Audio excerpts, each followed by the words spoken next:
नमस्कार। सुनो कहानी श्रृंखला के अंतर्गत प्रस्तुत है कहानी मंदिर, जिसके लेखक हैं मुंशी प्रेमचंद जी। मातृ प्रेम तुझे धान्य है। संसार में और जो कुछ है मिथ्या है, निस्सार है। मातृ प्रेम ही सत्य है, अक्षय है, अनश्वर है। 3 दिन से सुखिया के मुंह में न अन्न का एक दाना गया था, न पानी की एक बूंद। सामने पुआल पर माता का नन्हा सा लाल पड़ा कराह रहा था। आज 3 दिन से उसने आंखें न खोली थी। कभी उसे गोद में उठा लेती, कभी पुआल पर सुला देती। हंसते खेलते बालक को अचानक क्या हो गया, यह कोई नहीं बताता। ऐसी दशा में माता को भूख और प्यास कहाँ। एक बार पानी का एक घूंट मुंह में लिया था, पर कंठ के नीचे न ले जा सकी। इस दुखिया की विपत्ति का वार पार न था। साल भर के भीतर 2 बालक गंगा जी की गोद में सौंप चुकी थी। पति देव पहले ही सिधार चुके थे। अब उस अभागिनी के जीवन का आधार, अवलंब जो कुछ था, यही बालक था। हाय, क्या ईश्वर इसे भी इसकी गोद से छीन लेना चाहते हैं? यह कल्पना करते ही माता की आंखों से झरझर आंसू बहने लगते थे। इस बालक को वह क्षण भर के लिए भी अकेला न छोड़ती थी। उसे साथ लेकर घास छीलने जाती, घास बेचने बाजार जाती तो बालक गोद में होता। उसके लिए उसने नन्ही सी खुरपी और नन्ही सी खांची बनवा दी थी। जियावन माता के साथ घास छीलता और गर्व से कहता, अम्मा, हमें भी बड़ी सी खुरपी बनवा दो, हम बहुत सी घास छीलेंगे। तुम द्वारे माची पर बैठी रहना, अम्मा मैं घास बेच आऊंगा। माँ पूछती, मेरे लिए क्या क्या लाओगे बेटा? जियावन लाल लाल साड़ियों का वादा करता, अपने लिए बहुत सा गुड़ लाना चाहता था। वे ही भोली भाली बातें इस समय याद आ आकर माता के हृदय को शूल के समान बेध रही थी। जो बालक को देखता यही कहता कि किसी की ढीठ है, पर किसकी ढीठ है? इस विधवा का भी संसार में कोई वैरी है? अगर उसका नाम मालूम हो जाता तो सुखिया जाकर उसके चरणों पर गिर पड़ती और बालक को उसकी गोद में रख देती। क्या उसका हृदय दया से न पिघल जाता? पर नाम कोई नहीं बताता। हाय, किससे पूछे, क्या करे? 3 पहर रात बीत चुकी थी। सुखिया का चिंता व्यथित चंचल मन कोठे कोठे दौड़ रहा था। किस देवी की शरण जाए, किस देवता की मनौती करे? इसी बीच में पड़े पड़े उसे एक झपकी आ गई। क्या देखती है कि उसका स्वामी आकर बालक के सिरहाने खड़ा हो जाता है और बालक के सिर पर हाथ फेर कर कहता है, रो मत सुखिया, तेरा बालक अच्छा हो जाएगा। कल ठाकुर जी की पूजा कर दे, वही तेरे सहायक होंगे। यह कहकर वह चला गया। सुखिया की आंख खुल गई। अवश्य ही उसके पतिदेव आए थे। इसमें सुखिया को जरा भी संदेह न हुआ। उन्हें अब भी मेरी सुधि है, यह सोचकर उसका हृदय आशा से परिप्लावित हो उठा। पति के प्रति श्रद्धा और प्रेम से उसकी आंखें सजल हो गईं। उसने बालक को गोद में उठा लिया और आकाश की ओर ताकती हुई बोली, भगवान, मेरा बालक अच्छा हो जाए तो मैं तुम्हारी पूजा करूंगी। अनाथ विधवा पर दया करो। उसी समय जियावन की आंखें खुल गईं। उसने पानी मांगा। माता ने दौड़कर कटोरे में पानी लिया और बच्चे को पिला दिया। जियावन ने पानी पीकर कहा, अम्मा, रात है कि दिन? सुखिया, अभी तो रात है बेटा, तुम्हारा जी कैसा है? जियावन, अच्छा है अम्मा, अब मैं अच्छा हो गया। सुखिया, तुम्हारे मुंह में घी शक्कर बेटा, भगवान करे तुम जल्द अच्छे हो जाओ। कुछ खाने को जी चाहता है? जियावन, हाँ अम्मा, थोड़ा सा गुड़ दे दो। सुखिया, गुड़ मत खाओ भैया, अवगुण करेगा। कहो तो खिचड़ी बना दूं? जियावन, नहीं मेरी अम्मा, जरा सा गुड़ दे दो, तेरे पैरों पड़ूं। माता इस आग्रह को न टाल सकी। उसने थोड़ा सा गुड़ निकालकर जियावन के हाथ में रख दिया और हांडी का ढक्कन लगाने जा ही रही थी कि किसी ने बाहर से आवाज दी। हांडी वहीं छोड़कर वह किवाड़ खोलने चली गई। जियावन ने गुड़ की 2 पिंडियां निकाल ली और जल्दी जल्दी चट कर गया। दिन भर जियावन की तबीयत अच्छी रही। उसने थोड़ी सी खिचड़ी खाई, दो एक बार धीरे धीरे द्वार पर भी आया और हमजोलियों के साथ खेल ना सकने पर भी उन्हें खेलते देखकर उसका जी बहल गया। सुखिया ने समझा बच्चा अच्छा हो गया। दो एक दिन में जब पैसे हाथ में आ जाएंगे तो वह एक दिन ठाकुर जी की पूजा करने चली जाएगी। जाड़े के दिन झाड़ू बुहारी, नहाने धोने और खाने पीने में कट गए, मगर जब संध्या समय फिर जियावन का जी भारी हो गया तब सुखिया घबरा उठी। तुरंत मन में शंका उत्पन्न हुई कि पूजा में विलंब करने से ही बालक फिर मुरझा गया है। अभी थोड़ा सा दिन बाकी था। बच्चे को लिटाकर वह पूजा का सामान तैयार करने लगी। फूल तो जमींदार के बगीचे में मिल गए, तुलसी दल द्वार पर ही था, पर ठाकुर जी के भोग के लिए कुछ मिष्ठान्न तो चाहिए, नहीं तो गांव वालों को बांटेगी क्या। चढ़ाने के लिए कम से कम एक आना तो चाहिए। सारा गांव छान आई, कहीं पैसे उधार न मिले। अब वह हताश हो गई। हाय रे अदिन, कोई 4 आने पैसे भी नहीं देता।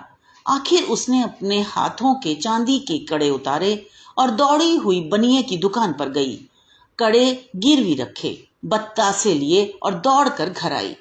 पूजा का सामान तैयार हो गया तो उसने बालक को गोद में उठाया और दूसरे हाथ में पूजा की थाली लिए मंदिर की ओर चली। मंदिर में आरती का घंटा बज रहा था। 10-5 भक्तजन खड़े स्तुति कर रहे थे। इतने में सुखिया जाकर मंदिर के सामने खड़ी हो गई। पुजारी ने पूछा, क्या है रे, क्या करने आई है? सुखिया चबूतरे पर आकर बोली, ठाकुर जी की मनौती की थी महाराज, पूजा करने आई हूँ। पुजारी जी दिन भर जमींदार के असामियों की पूजा किया करते थे और शाम सवेरे ठाकुर जी की। रात को मंदिर ही में सोते थे।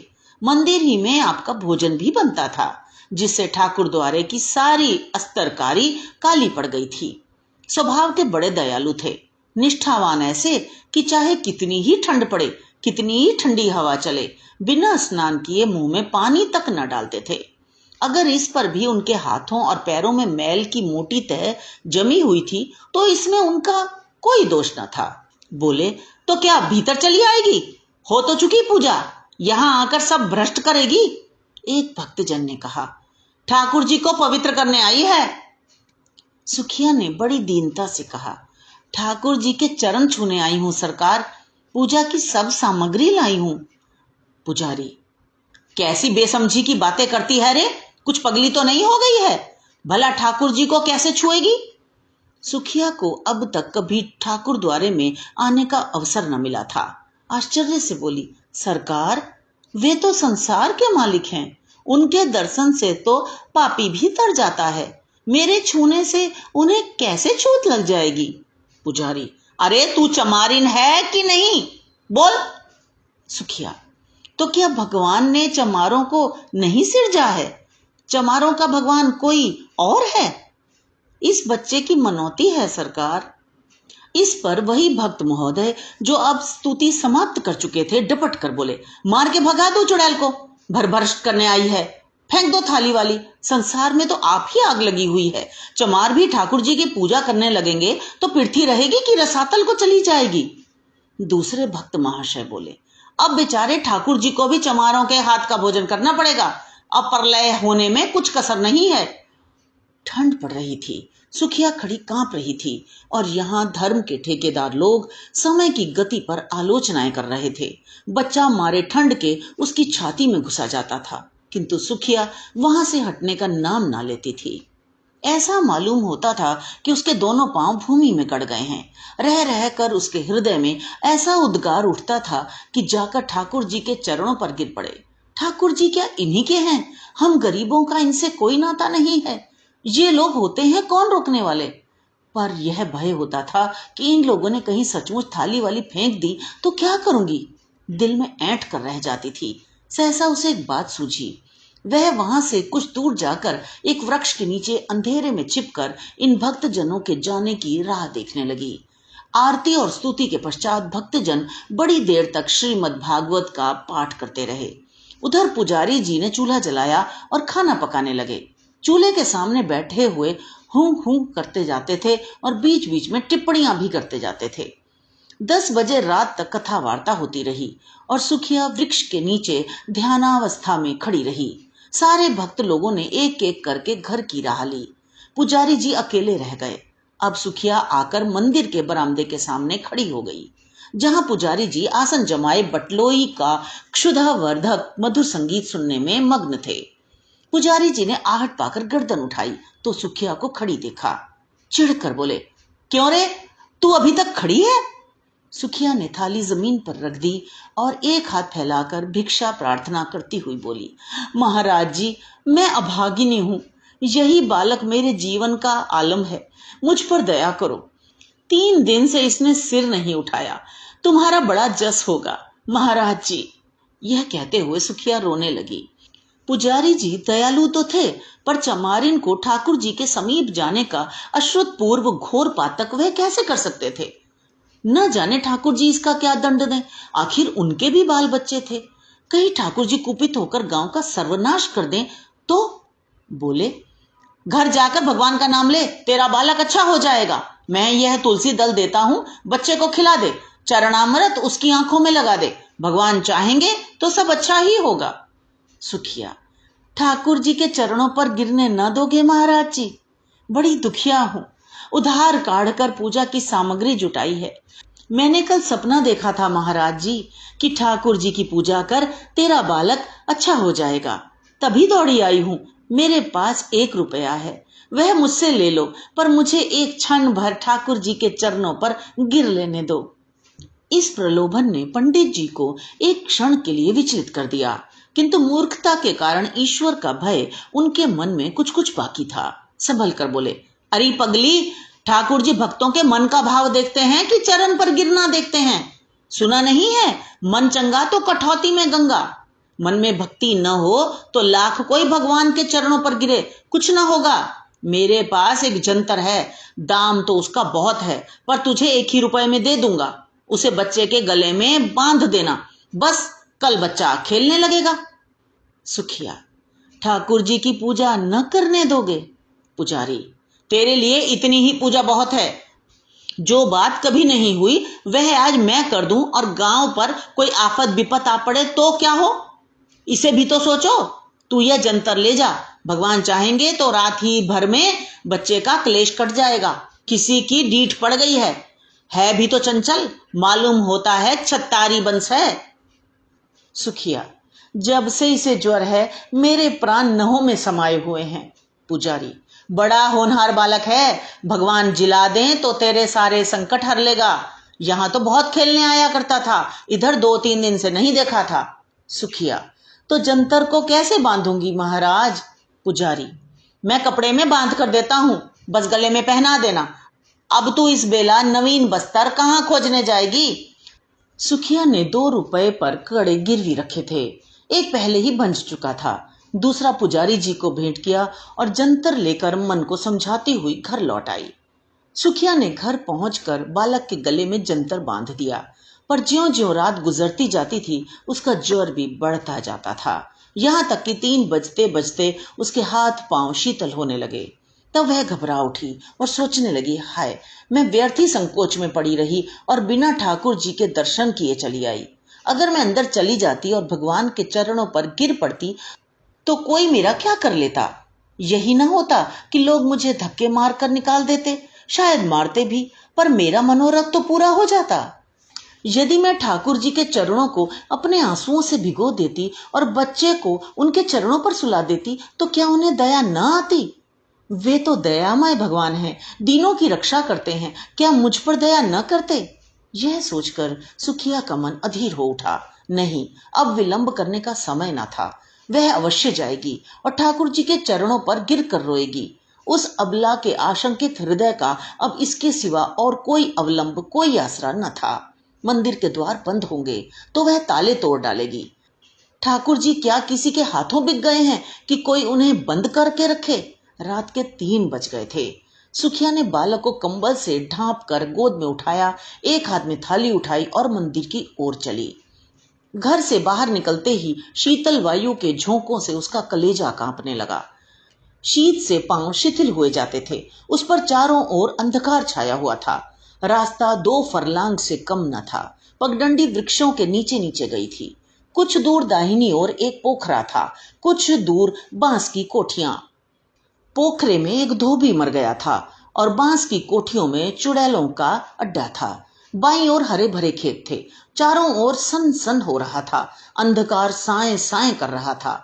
सहसा गीदड़ों ने कर्कश स्वर में हुआ हुआ करना शुरू किया। हाय, अगर कोई उसे 1 लाख रुपया भी देता तो भी वह इस समय यहाँ न आती। पर बालक की ममता सारी शंकाओं को दबाए हुए थी। हे भगवान, अब तुम्हारा ही आसरा है। यह जपती वह मंदिर की ओर चली जा रही थी। मंदिर के द्वार पर पहुंचकर सुखिया ने जंजीर टटोल कर देखी। ताला पड़ा हुआ था। पुजारी जी बरामदे से मिली हुई कोठरी में किवाड़ बंद किए सो रहे थे। चारों ओर अंधेरा छाया हुआ था। सुखिया चबूतरे के नीचे से एक ईंट उठा लाई और जोर जोर से ताले पर पटकने लगी। उसके हाथों में न जाने इतनी शक्ति कहां से आ गई थी। 2 ही 3 चोटों में ताला और ईंट दोनों टूटकर चौखट पर गिर पड़े। सुखिया ने द्वार खोल दिया और अंदर जाना ही चाहती थी कि पुजारी किवाड़ खोलकर हड़बड़ाए हुए बाहर निकल आए और चोर चोर का शोर मचाते हुए गांव की ओर दौड़े। जाड़ों में प्रायः पहर रात रहते ही लोगों की नींद खुल जाती है। यह शोर सुनते ही कई आदमी इधर उधर से लालटेने लिए हुए निकल पड़े और पूछने लगे, कहाँ है, किधर गया? पुजारी, मंदिर का द्वार खुला पड़ा है, मैंने खटखट की आवाज सुनी। सहसा सुखिया बरामदे से निकलकर चबूतरे पर आई और बोली, चोर नहीं है, मैं हूं, ठाकुर जी की पूजा करने आई थी। अभी तो अंदर गई भी नहीं, मार हल्ला हल्ला मचा दिया। पुजारी ने कहा, अब अनर्थ हो गया। सुखिया मंदिर में जाकर ठाकुर जी को भ्रष्ट कराई। फिर क्या था, कई आदमी झल्लाए हुए लपके और सुखिया पर लातों और घूंसों की मार पड़ने लगी। सुखिया एक हाथ से बच्चे को पकड़े हुए थी और दूसरे हाथ से उसकी रक्षा कर रही थी। एकाएक बलिष्ठ ठाकुर ने उसे इतनी जोर से धक्का दिया कि बालक उसके हाथ से छूटकर जमीन पर गिर पड़ा। मगर वह न रोया, न बोला, न सांस ली। सुखिया भी गिर पड़ी थी। संभलकर बच्चे को उठाने लगी तो उसके मुख पर नजर पड़ी। ऐसा जान पड़ा मानो पानी में परछाई हो। उसके मुख से एक चीख निकल गई। बच्चे का माथा छू कर देखा, सारी देह ठंडी हो गई थी। एक लंबी सांस खींचकर वह उठ खड़ी हुई। उसकी आंखों में आंसू न आए। उसका मुख क्रोध की ज्वाला से तमतमा उठा। आंखों से अंगारे बरसने लगे। दोनों मुट्ठियां बंध गईं। दांत पीसकर बोली, पापियों, मेरे बच्चे के प्राण लेकर दूर क्यों खड़े हो? मुझे भी क्यों नहीं उसी के साथ मार डालते? मेरे छू लेने से ठाकुर जी को छूत लग गई। पारस को छू कर लोहा सोना हो जाता है, पारस लोहा नहीं हो सकता।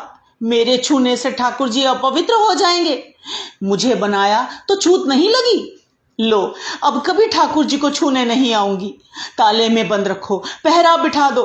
हाय, तुम्हें दया छू भी नहीं गई। तुम इतने कठोर हो।